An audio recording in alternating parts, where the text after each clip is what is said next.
Your Excellency, thank you so much for giving us the opportunity to talk to you as Uganda Broadcasting Corporation. We indeed are honored that you are speaking to the nation through our 4 TV stations and 11 radio stations. Your Excellency, we want to begin with the upload of the world, especially on Uganda's approach to mitigating the effects of the pandemic and the interventions that you've put in place to minimize the spread of the virus and its impact. We are speaking of just 1,200 cases, at least a little over that, and 7 deaths. However, this has come with some economic and social impact on the nation. What measures are being overseen by government to address these economic and social challenges, Your Excellency?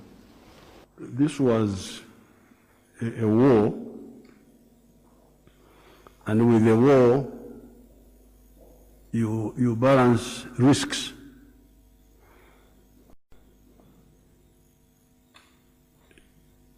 The problem is that many people compare the uncomparables. They compare life with business, with convenience. However, in my thinking, I don't think that there is any comparison. And I think part of the problem is that many of the people don't know our history. Some of these problems are not new. Before the Europeans came, we had smallpox. The epidemic of smallpox of 1893. It is called the smallpox of Muti. Muti was the old name for Mbarara. Now, a lot of people died who were in the palace. That's why there were a lot of death. People who ran to the rural areas, they died less. So these measures, so many people died, but others survived. The same with the epidemics of cattle, like rinderpest. Again, in those years, 1890 something, there was an epidemic of rinderpest. Many cows died, but some survived. So we have got a long experience of dealing with these calamities. You sit it out, and it passes, and you build up again. This is really the correct thing to do. But the people are saying that we put money before life. I think they are wrong, because it's not necessary. We lost 20 years of Idi Amin, but we have built up now. Now, in this case, to say we lose some momentum for 6 months or even a year, but minimize the death, and we resume. People think that this is the end of the world. It will pass, but it will pass safely or with minimum damage. This is really the issue. Now, as for the economic losses, the whole economy did not shut down. Agriculture is there. A little bit affected, yes, because agriculture also was feeding hotels, feeding schools. So if they are closed, there's some problem. But some of the people have found other solutions, like for instance processing eggs into mayonnaise and some other food or supplements, because the market for eggs is now down because of the hotels, but they have found alternatives. Manufacturing is continuing, and we can support those groups which had particular problems either to recover later or to shift to other areas. What should be clear is that we must minimize the death. That is the biggest consideration. The rest is adjustable. But once you die, you don't come back. The irreversible, like for instance, the 160,000 people who have died in the USA in the last 4 months, they will not come back. And that's what I didn't want to be part of. Your Excellency, as you've mentioned, there is the hope that we will return to the old normal.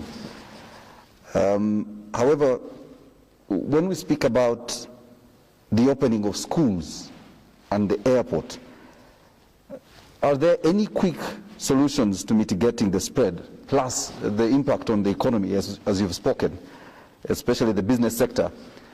While the scientists are telling us that unless there is a vaccine, we will need to deal with the new normal, which we are in right now. Where is the middle line? We shall continue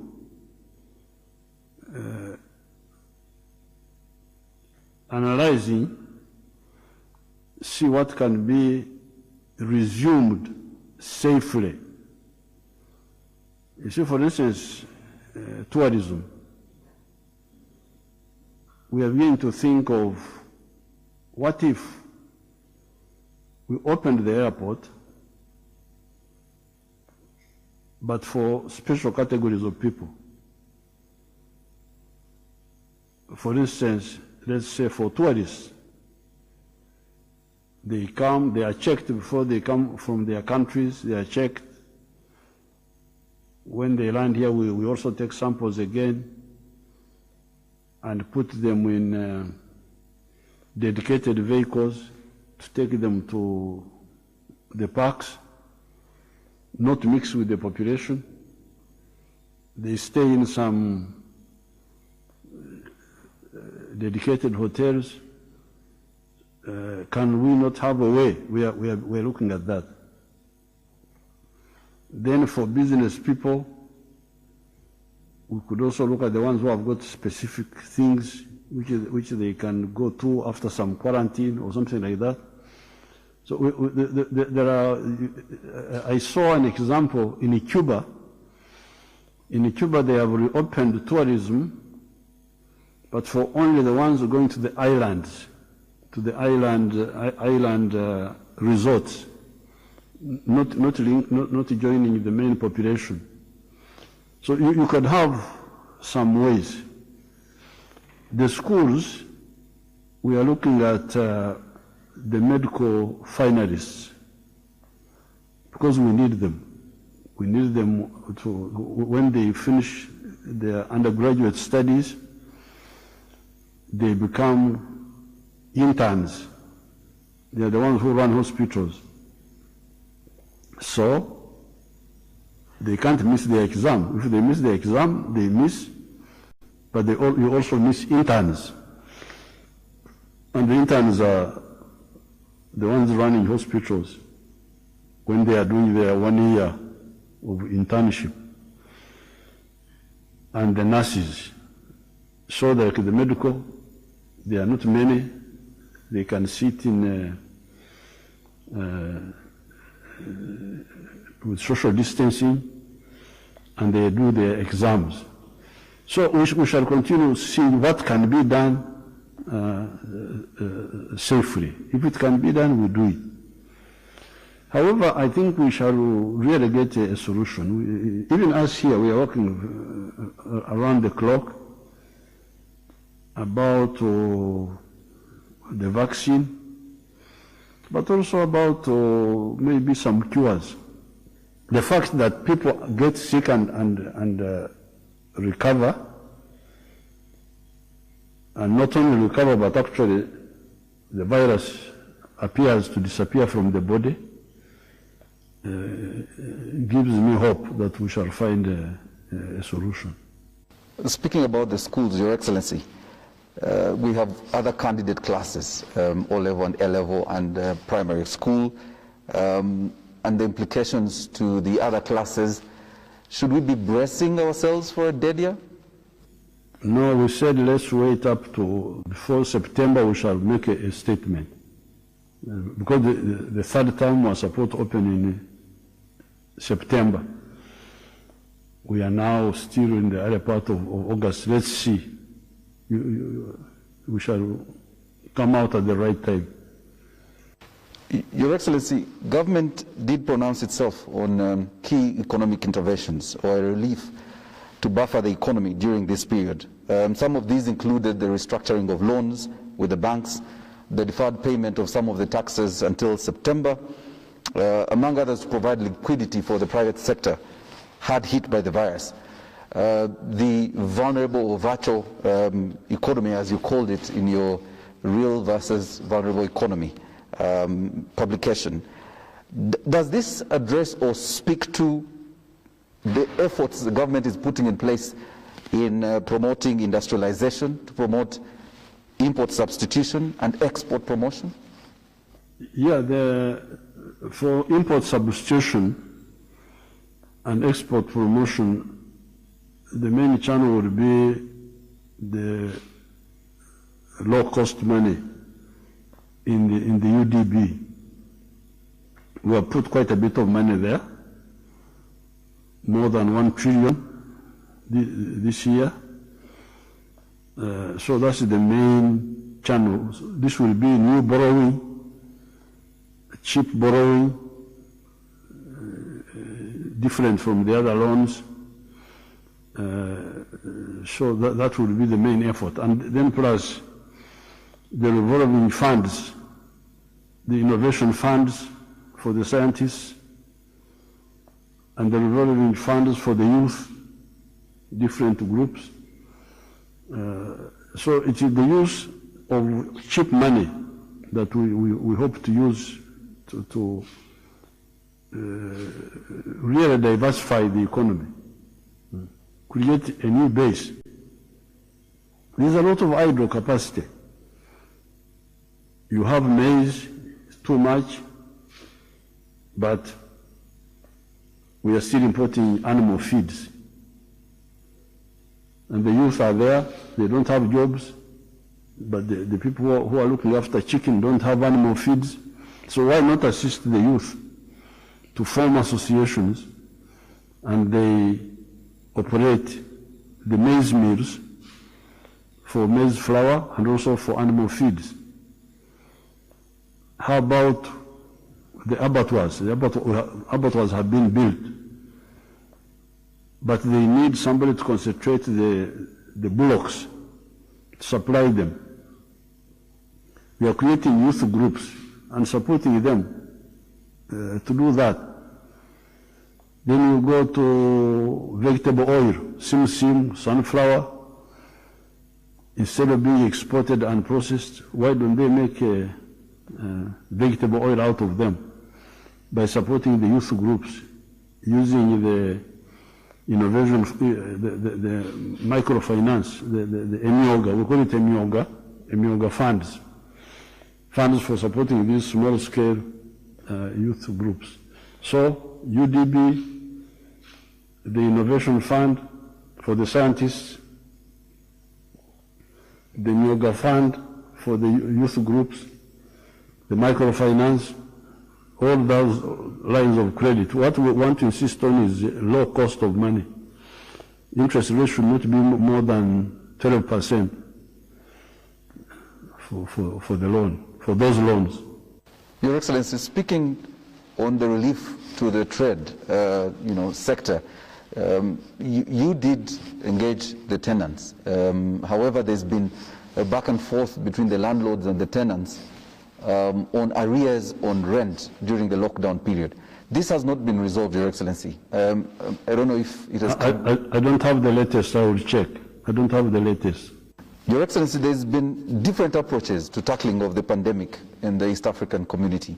The challenge, however, is that our neighboring countries continue to open up more, and yet they register more cases than we actually do on a daily basis, including death. Is there a regional strategy to address this? We discussed with the President of Rwanda, President of Kenya, President of South Sudan, and we had agreed on a plan of the drivers. I have not checked how far it went, but fortunately for us, I think the drivers are no longer the main problem now. Actually, the main problem are the Kampala group. That's why I hear more cases, because they are careless. They wanted to die, so we are beginning to get some death, because it says whatever the Bible says, whatever you sow, that's what you reap. People are sowing recklessness, and we are now harvesting death.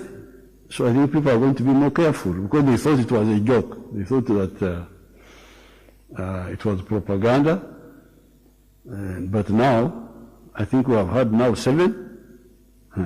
So I will read the story of each one, then I will speak to the Ugandans again to tell them that this is not a joke. It is serious. But fortunately, the ones who, because the numbers are still small, because of the earlier measures we had taken, when they get sick, if they get to the health center, health facility quickly, they get cured. Cured not because we have got a cure for corona, but because the doctors support the body and the body fights the virus. Your Excellency, I wanted to move to a matter on security, which remains one of the key pillars of the NRM and government. Not just here in the country, but security in the region as well. Of recent, we've seen a spate of some crime in some areas. I think the most recent being Chiwologoma, just after Gayaza, into the Kira area, where I think about 16 houses were broken into by a gang. And we're wondering whether the lockdown period is responsible for some of this crime. No, these criminals, you remember, were there even before the Vijandias, the what, and that's how we deployed the LDUs. Now, the LDUs made some mistakes, and there was some shouting on the social media, so we pulled them back. However, the other day I was in Kasubi, and the LCs were telling me that Amaje Kumabiaro, that's what they are calling the LDUs. I didn't know their translation. Nti Amaje Kumabiaro. The armies that guard the villages, the army that guard the village, they were saying, bring back LDUs. So it seems the orchestrated outcry on the social media may not be shared by because in Kasui they told me, Mukomyo Amaje Kumabiaro Kwango Hubi Bukomyo. So fortunately we are all here, and we responded a bit to the outcry, because of course the outcry was unreasonable, because the LDUs who made mistakes were arrested. What else can be done? Arrested, charged. They were not, there was no impunity. So the outcry was a little bit exaggerated. But now, I can hear from the villages that the villagers want back their and these people had been recruited in Kampala. They are Kampala people actually. All these LDUs were Kampala Wakiso. That's why this is the principle of LDUs. Should be local, not imported. So they are there. They will be deployed and finish this that lawlessness like they had done it before. Your Excellency, let's move to a question on the economy that has been growing at an average of 4.7 in the past 5 years, according to the World Bank. But also, the African Development Bank did report that we had strong growth in 2019, estimated at 6.3%, largely driven by the expansion of the services sector, captured again as one of the vulnerable areas during COVID. Agriculture, which employs the majority of our people, only grew at 3.8%. That's 2019, according to the African Development Bank. What's the strategy to grow the economy, both by your party as chairperson of the NRM party and government, towards economic sustainability? Well, the economy of Uganda is very strong. It is just that the people are asleep. What they call in Nusoga Kulambara. They're just asleep. All we need is to wake them up. The little we have woken them up has produced huge volumes of coffee. Coffee is now 7 million bags of coffee from 2 million bags. Maize is now 5 million tons from 200,000 tons in 1986. Milk is 2.6 billion. Maybe I can remove so that people can hear me more clearly, as long as you keep yours on. Because me, I have no corona. I checked the other time when my voice. The bananas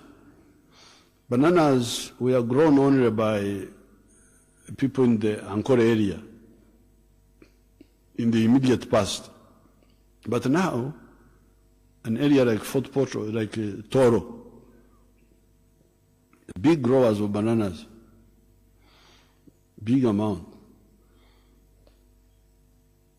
Cassava, with Archbishop Odama, we have launched a big cassava effort in northern Uganda. So soon we shall have big quantities of cassava. Like Victoria, the fish is coming back after it was destroyed by bad fishing. So therefore, it's just a question of adjustment. Like for instance, sugar. We have got surplus sugar now, excess sugar. We are producing 500,000 tons, while our consumption is only 300,000 tons. Industrial products, cement, steel, blankets, textiles, all, it's big. So the problem we are actually having now is marketing. That's why you hear that the price of agricultural products have gone down a bit. Bananas, milk. But this is temporary. If for instance, you take milk, we are only getting the primary industrial products, which are liquid milk, pasteurized milk, UHT, butter, ghee. Those are primary industrial products. Ebiva mu mate ebitandikirwako. But because of the little challenge, when the market had, the local market and the regional market was oversupplied, then people had to think. And that's how the factory near on the way to Mbarara from Lyantonde, the one that makes casein. Casein is a protein that is made out of milk, and it is used as a food supplement. It's a protein supplement. It is also used in pharmaceutical factories for making capsules. So we are now making casein and selling to the US. So we are deepening the industrialization. With 2 mic sugar, we have agreed with Mayuge to process the chai sugar, brown, white sugar, into industrial grade sugar. Because while we say there's 2 mic sugar for tea, the sugar for use by Coca-Cola is being imported. It's called industrial grade sugar. And I think the other year they spent $41 million on that. So we are now going to produce industrial grade sugar, not only for Uganda, even for other countries in Africa. And so on. So you can go item by item. That we are now beginning to go to tertiary industrial products, no longer just the primary. We must go to the tertiary. Like, for instance, maize. First of all, with maize, we had not even exhausted the primary. Yes, we are producing kaunga, maize flour, but animal feed was being imported from Kenya for chicken, for pigs and so on. You people who eat pigs, you know that. But now, all the animal feed will be made here. But in addition, we shall go to starch, industrial starch from maize. Then also make gas for cooking from using stoves instead of using firewood. People can use gas from cassava, where you produce the starch. The starch you get, some of it you use for medicine, some of it you use for animal feeds, because starch is needed for pharmaceutical in order to make tablets. Like quality chemicals, part of the reasons why their medicine is still expensive is that they are still importing industrial sugar from China, from India, for making syrups for children medicine, and also for making tablets for. So, given peace in Uganda, given the abundant electricity we have now, because we have got now more electricity than actually we are consuming, given the good network of roads, given the fact that we are repairing the old railway line to the north, to Gulu and Pakwach, and we are developing water transport on the lake for cargo from Kisumu, from Mwanza. And given that we have handled the issue of the cost of money, the industrial growth will be much stronger than that. So it will compensate for service. But the service also will come back, because as I said, they are vulnerable, but they come back. The other one is durable because it deals with the basics of life, which never change. Food, medicine, those never change. Your Excellency, I wanted to move to some questions on the upcoming general elections and the campaigns. First of all, Your Excellency, congratulations on your nomination as the NRM Party presidential flag bearer, but also NRM chairperson. What are the key pillars the party will be advocating for in the next general election? You wait for my manifesto. You wait. I thought you were about to leak it to UBC before you launch it. No, it is not, but it will contain some of the points I've already talked about. Deepening industrialization. Maybe what I should add on is also, because now much of our wealth has been based on, first of all, agriculture, then industry, based on natural resources through value addition. You have cotton, you make textiles out of cotton. You have sugar cane, you make sugar out of sugar cane. So it is agriculture, feeding industry. And what we are saying is that there we are going to deepen the process. Not only the primary, but also the tertiary products from those products. But then minerals the same. If you have got phosphates, you make fertilizers out of them, as we are doing in Tororo. You have limestone, you make cement. So it is natural resources, industrial products. But also, because of this, our success in the education, the massive education we launched when we came, is that now we have got a huge number of our scientists who are now beginning to produce products of the brain, not just sugar cane and sugar, cotton and cloth, but the brain getting a computer, an electronic solution to a problem. Like there's one of our people who has made a solution for tracing drugs from the medical stores to the health center, stopping all this stealing.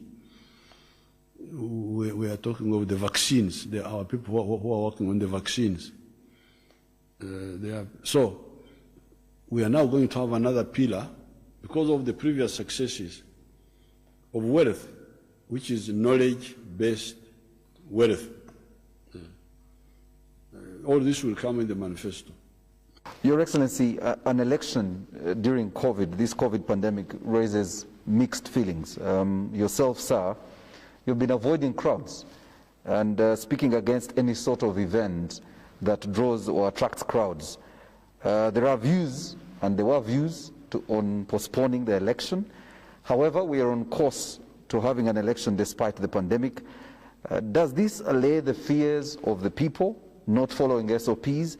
And what are the opportunities that voters have to vet their candidates for various positions without these campaigns? Well, but when you speak on the radio, you reach more people than the one, because when I go to a rally, because normally when we had the constituents were 296 last time. There were 296, the constituencies. I think they are now more. But when I was visiting, in order to cover them, I was addressing 4 constituencies in a day. There was no serious talk when people just say, oh, we have seen him, oh, he's still strong. And they go away. They don't listen to, I don't have enough time, an hour, 2 hours to spend on one rally. Otherwise, how will I cover the 4? So it is more or less just PR, just going and shouting, oh yeah, then you make some few points about the local situation. And normally these constituencies, are normally like with 4 sub-counties.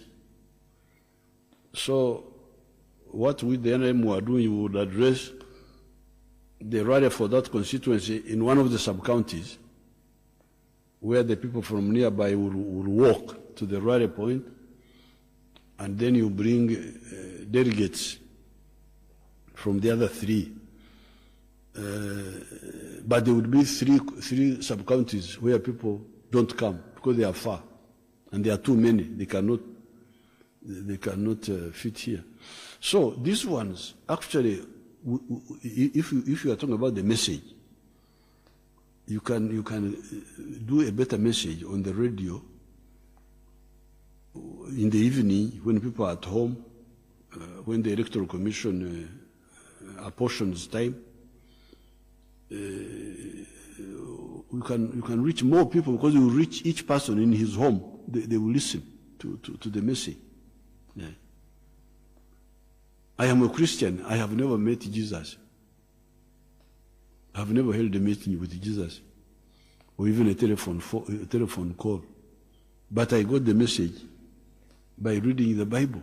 That's how I am a Christian. Now, get the message of the people, this time through either reading, but especially through the radio. The radio can reach everywhere. We have had this business of rallies or what is also part of our. But they have held elections in South Korea. Just like if the people are already registered, they have had elections in Poland, I think. They had elections somewhere else. There are others where they have rallies, but in those other places, I don't think they even had rallies. They were in South Korea and in Poland. I never saw them rallying. This rally is an African phenomenon. I think it's like part of our culture, kujaguza. But otherwise, if you are talking of message, or waka, there is enough on the radio, especially for the MPs and for the presidential candidates and so on. The other levels, because there are more numbers, we may have to think of some other ways like megaphones, somebody going through the villages talking, even if people don't come together, but they can hear. It's possible to have the idea of a state of emergency was not a good one, because this is the problem we had in the 1960s. We had elections in 1962. We were supposed to have another election in 1967. It was never held. State of emergency. That Obote had fought with Mutesa in 1966. But Mutesa had already run away. So you wonder why the election was never held. The election was never held until Idi Amin came in 1971. And we never had election until 1980, 18 years. So I didn't like the idea of state of emergency. Because you can vote, you can hear the message remotely, and then you vote. Because the voting itself is safe, because you go in line and you vote and you go home. We were balancing problems, but we thought the problem of not voting was worse.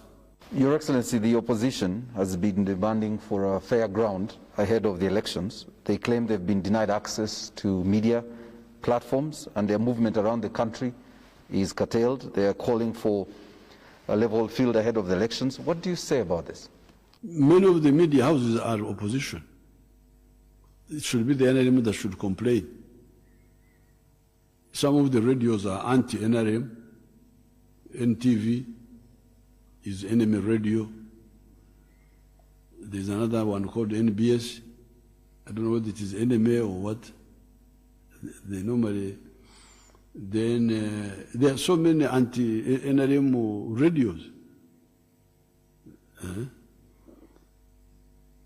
So why are we not complaining? They have been demonizing us for all this time, telling lies. But we always get our message through. It's not actually the leveling the ground should be for the NRM for the truth. I don't want anybody to level the ground for me, but stop telling lies and do truthful things. That's all. But in terms of the vehicles for lies, the opposition has got more vehicles for lies than the NRM. NTV, this Carissa's radio, whatever they call it, NBS. I don't know about CBS. Where does CBS fall? Is it friendly or what? I never listened to them, but I hear. Even sometimes, even Kapshenga's group, sometimes Kapshenga's group, Bouquet Day, I don't know which one. But the NRM survives in spite of all these liars. So that's a false argument. It is rubbish, actually. It is a lie. There's more anti-NRM than anything else with that media. If you are to quantify the media, I think you could say that 80% is anti-NRM, maybe 20% is. Of course, NRM is also they are a bit laid back. They never talk much. They never.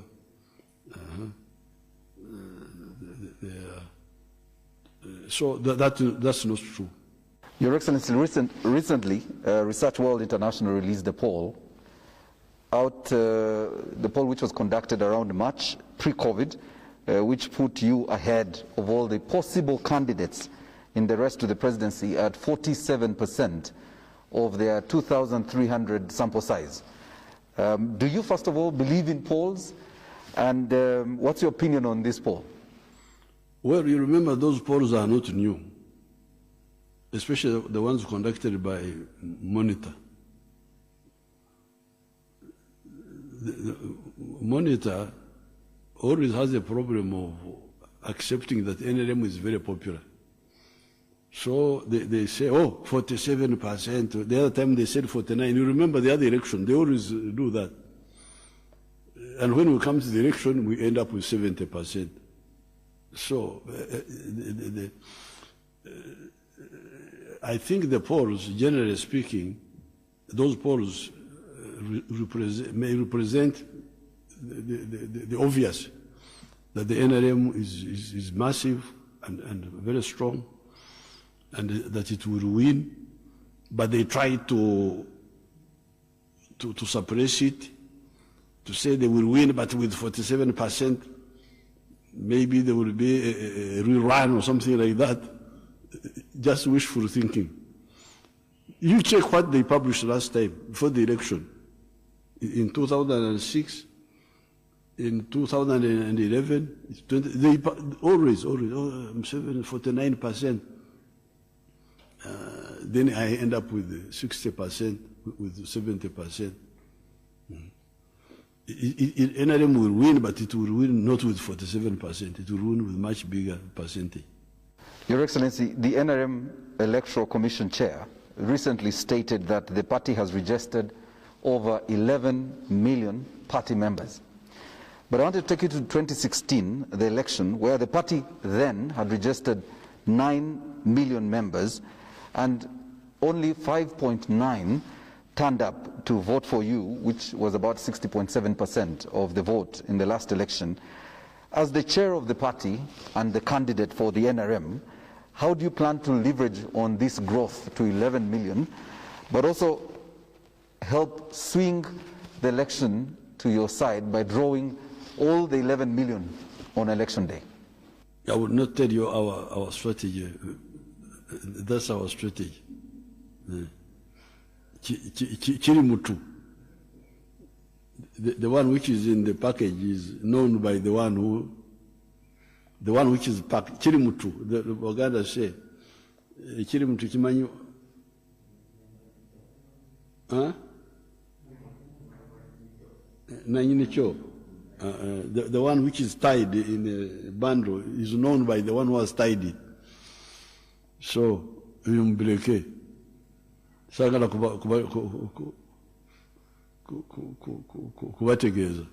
Your Excellency, moving to something you recently addressed on the social media platforms, the issue of the tribal sectarian sentiments on social media, the issue that has been politicized and continues to draw lots of hate speech on social media, there is a call to rein in on this debate.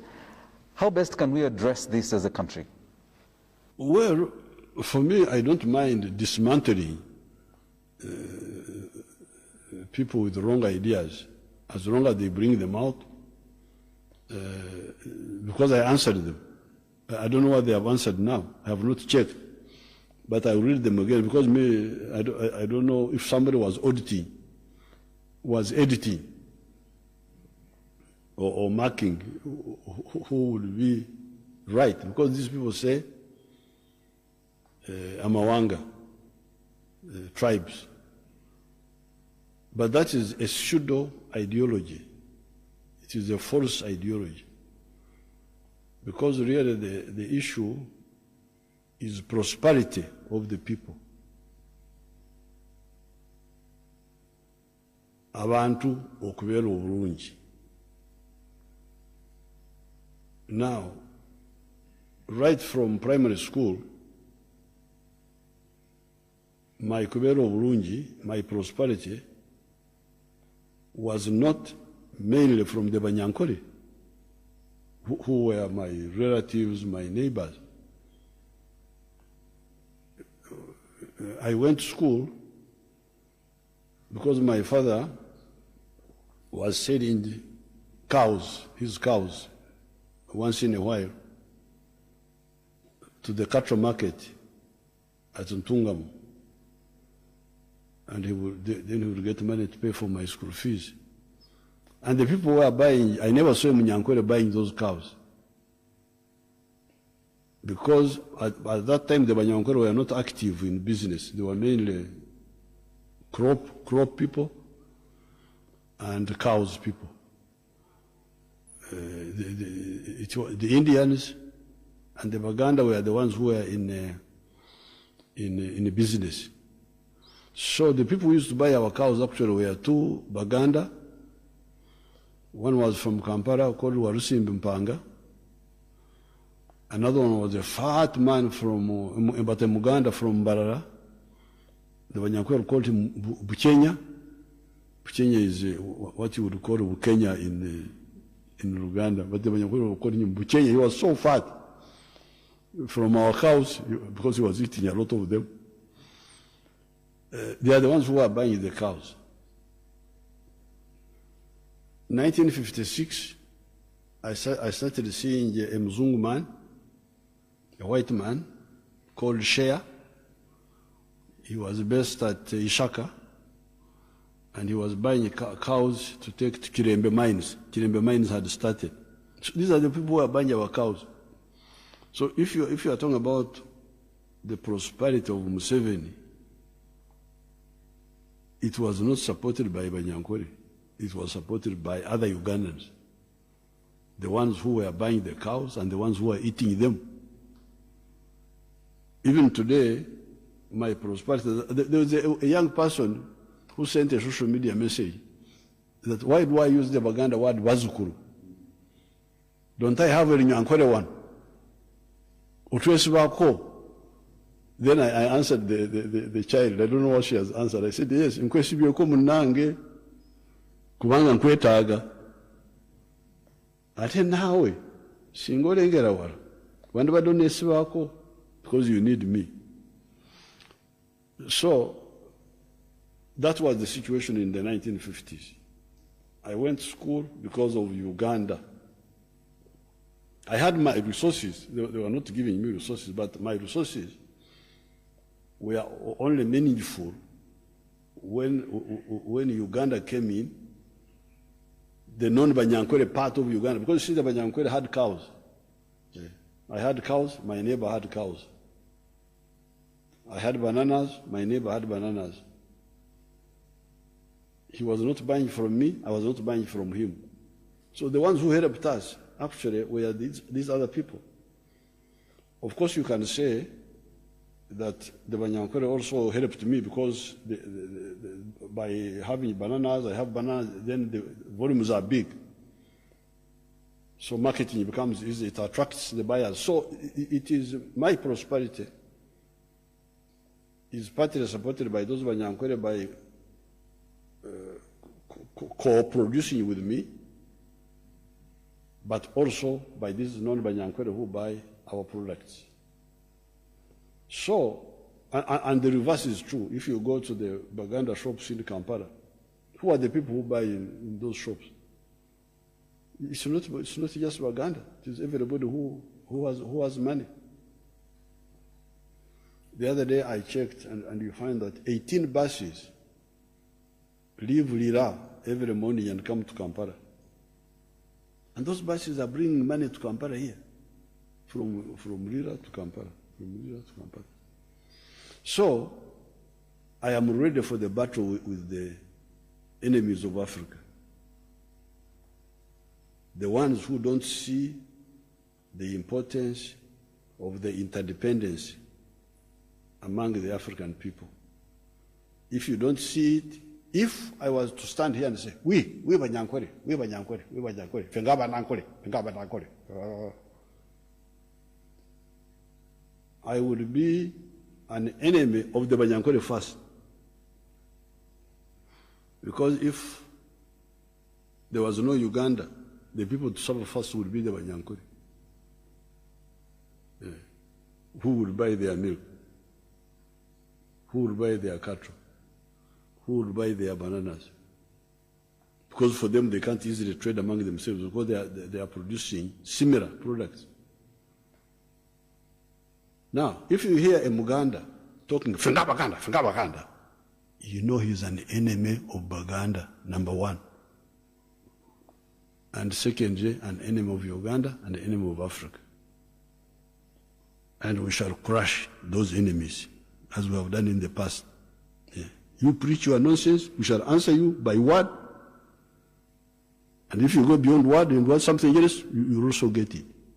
This is not the first time. We have had this before. We have had this before because we had groups.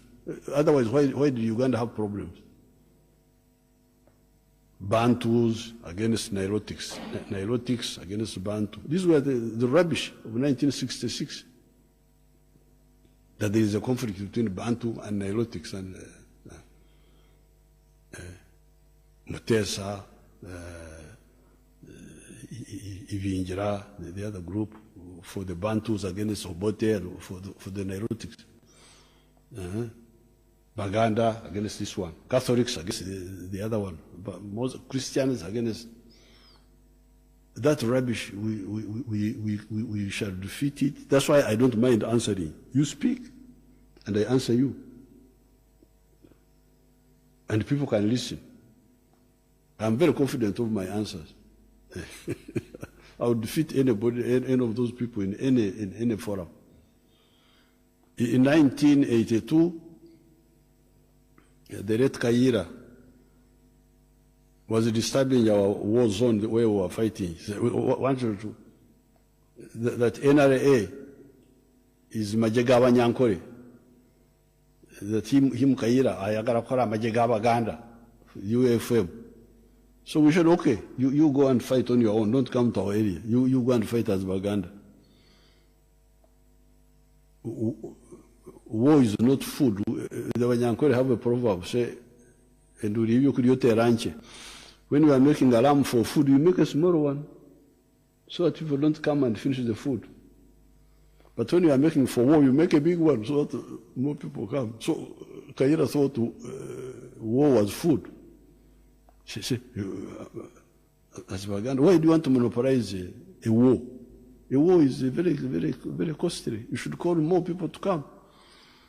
But when he came to our Chikunyi conference, we called our villagers, who were predominantly Baganda, and we said, okay, you say what you are saying. He tried to convince them, and we answered him. And the villagers said, Musajonu, this man is very dangerous because there's problems. So the villagers rejected. So I am ready for the debate with the sectarians. The other day I was in the social media with them. I don't know how far it has gone now. I will check. It's not just enough to shut them up. It is also good to defeat their logic clearly. If they go beyond argument and they try to do things, of course we shall deal with them.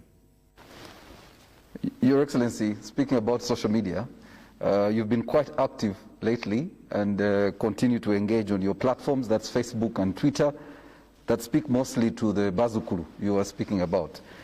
How best would you encourage your followers? And by the way, Mr. President, you have the largest following of heads of state even in Africa, both on Facebook and on Twitter.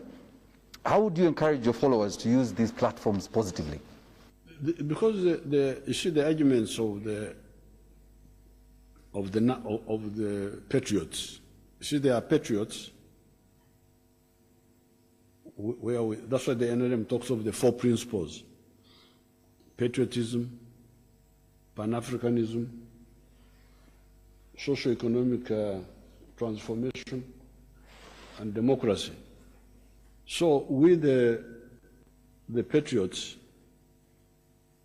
and the Pan-Africanists, have distilled our analysis of what needs to be done and why.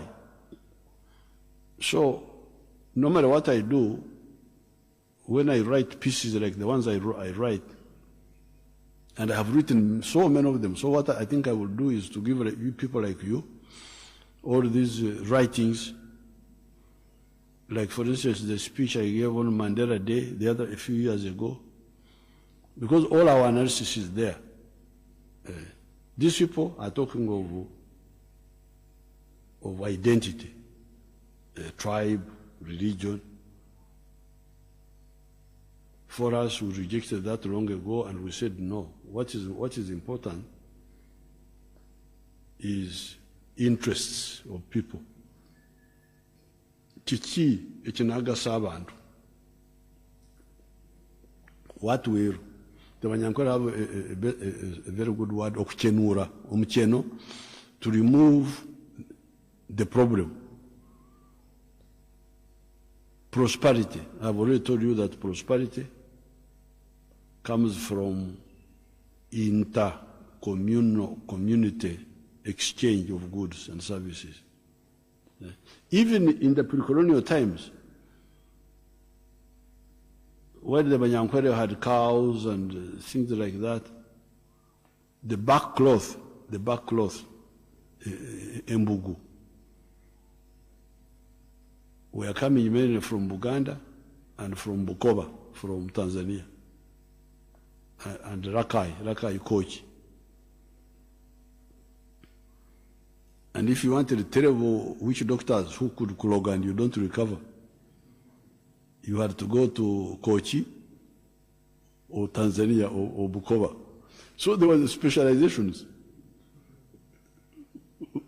We were, even that time, although we had stupid kings who were stopping us from trading, but the trade was still going on. So all this literature is available.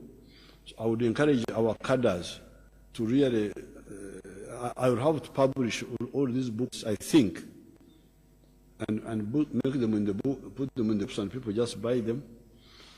So, because all the arguments are there. When somebody brings a wrong point, you can answer it. Because we have analyzed all this. There's nothing that we have not looked at in the last 50 years. Because some of us, I was first in DP 1960 up to 1970. But you know DP, they were talking about sectarianism. Catholics, what? Then UPC came with the counter-sectarianism of Protestants. Now, when we looked at this, we saw it was defective. Because people want incomes to solve their problems, to build a better house, to educate your children, to give medical for your people, to give clothing for your people. And somebody is talking about what is of no meaning. I'm a Mnyankore. You're a Mnyankore, okay, fine. So what? Yeah. That's identity. In some places, you can get, like in the US, where people persecute black people, identity can become a problem. In addition to livelihood, to prosperity. But like in Uganda here, it's not a problem. It's just being used by opportunists who is against anybody. You are all free to do what you want in your area. And Elangi can do what he's doing there, others can do where they are. So what is crucial is to emphasize the mutual interest. Your Excellency, some of the light moments during COVID-19 are your recent trending videos on indoor exercising, Your Excellency. What drives you?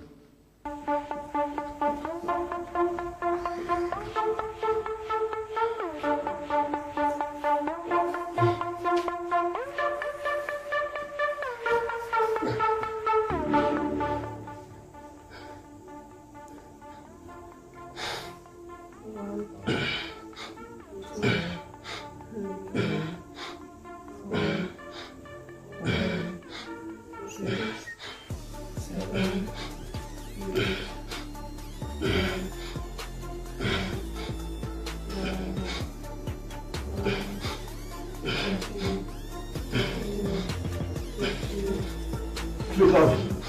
17, 18, 19, 20, 21, 22, 23, 24, 25, 26, 27, 28, 29, 30, 31, 32, 33, 34, 35, 36, 37, 38, 39. What is it? Well, you see, I grew up as a cowboy because children who look after cows are very tough. They are very tough because even when we were in the bush fighting, it was like a walkover. Because even before, I used to walk. There's a time when I walked with a heifer from 8 miles beyond Ntungamo, walking it, the quote of Funya when you walk with it. From 8 miles beyond Ntungamo, up to Mbarara, up to Katebe, 10 miles. So that was a total of 58 miles. Walking with a cow in 36 hours. And when you are walking with the cow, you see you are not just walking. The cow is going this way. So when you total up, it was like 100 miles. So I think the mistake people make is that when they get to the town, they abandon their heritage. They try to imitate Europeans, to abandon their which I rejected from long ago. So although I got into this system, I keep the other, the heritage and modernize it. So when we joined the army, of course we do all those exercises, karate. If you want me to give you a karate, I can sort you out. So now in those additional trainings, like the karate training, you learn how to do all those exercises for that, and then you can pick the ones you can do outdoors. Outdoors is much better because outdoors, especially walking or cross country, you really use the whole system for a long time. But if you are like when we were in the underground, when I would be in London in the hotel, I couldn't, stay there waiting to go to Libya or to some other place. I couldn't start running in the streets. What is the black man doing in the streets? You attract attention. So what you learn now how to use the confined space. And I found it was very easy. Because the karate exercises you can do them inside. And like the push-ups are very good for somebody who is busy. Because you force the body to put quite a bit of stress on itself in a short time. I may not have time to go to the gym to do this. I don't have time. I come back at 11 o'clock. So the choice is either to sleep without exercising or to exercise in the limited space. And when you do that, it's very helpful. Very helpful. Yeah. Very helpful. But it's also good for the children. I'm using it to educate my grandchildren because the youth have a lot of energy. That's why I put some of my grandchildren the other day. I was with them because I want to help the other Bazukuru there. Those Bazukuru are in danger because they are there. They have a lot of energy, and the energy of youth, if you are not careful and you don't learn how to use it positively, it can be a death sentence. So what I was telling my Bazukuru the other day when we were doing this, it was not just the exercise. I was telling them first, fear God, know and fear God. Secondly, concentrate on your studies. Thirdly, when you are when it is possible, you help your parents. They must learn how to work on the farm, in the factory, or in the shop, whatever their parents are doing. They should do it also. Not to become children who are just who don't have knowledge of life, of how to live. Fourthly, be fit, and use energy of youth positively. Don't go to alcohol, don't go to Malaya. Use it. You exercise. You get tired. You sleep. Tomorrow you do other things. You remain safe, but also fit. And then fifth, patriotism. Know about Uganda, know about Africa, so that you have got a purpose. So I'm actually also using it to help my grandchildren and the other grandchildren outside there to how to live safely, and remain fit. Finally, Your Excellency, the Baganda have a saying, yetu kide tanyo matabangafu. And speaking now on behalf of UBC, with the huge responsibility as a national broadcaster, we have been battling with a lack of annual budget support from government. Thanks to your initial support in the 2017-18 budget for the revamp of UBC, the fruits can now be seen, but there's been calls for sustained annual support of the Uganda Broadcasting Corporation. its TV stations and 11 radio stations to give 100% national coverage for television and 100% coverage for radio. Just as is done in the region. All our regional partners and even the BBC itself are financed by the British government. What do you say to this, sir? I totally agree that you need support, and I've been watching your news every 8 o'clock I watch. You have improved.